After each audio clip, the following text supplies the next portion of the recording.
So next I'm going to hop into sort of samples of work that I did throughout my internship. So the first one here on this slide, the one on the left, is a SOB agenda. So I create these agendas for the meetings each month. I meet with the administrative group, so there's a group of about 5 members of the SOB board that I meet with each month, and we sort of just discuss key points that we talked about last meeting. We talk about what's important in this meeting. We sort of sort information out through relevance, and as you can see through the SOB agenda, we put the most important items first, and then we give a specific amount of time to each talking point. So when I'm in the meeting, I'm just sort of a facilitator. I don't really talk or interject too much. I sort of let them do the leading, but I stay on top of the agenda and making sure that we are staying on time because we only have an hour in the classroom. So I have to make sure that we are staying efficient with our time and we are getting things done. So that's a main thing with the agenda.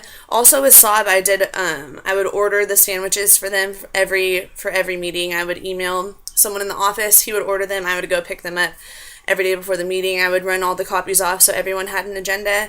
And I also set up the events behind the scenes, which I'll get into a little bit more later. And then on the right is an example of a care log submission. So every team at APU has to submit care logs each week. These care logs log countable athletic related activities, so that's practice, weights, conditioning, stretching, anything like that needs to be added into this compliance log.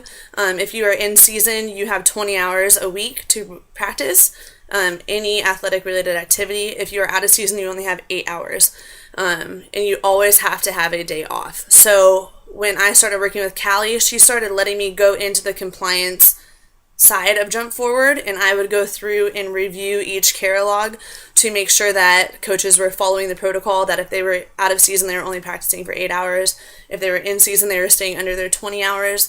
I would also check to make sure that ineligible athletes weren't participating and things of that nature. So if I ever found a discrepancy, I would reject their care log, inform Callie about what had happened, and then she would have to email them informing them that they had violated compliance, and that process would take place. If they were good, we would just accept them and check off that they were good for the week. So that is something that I started doing each week with Callie.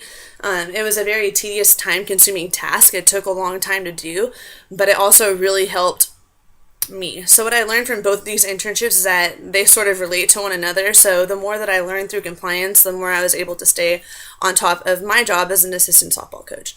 So those are the first 2 samples that I'll be showing you.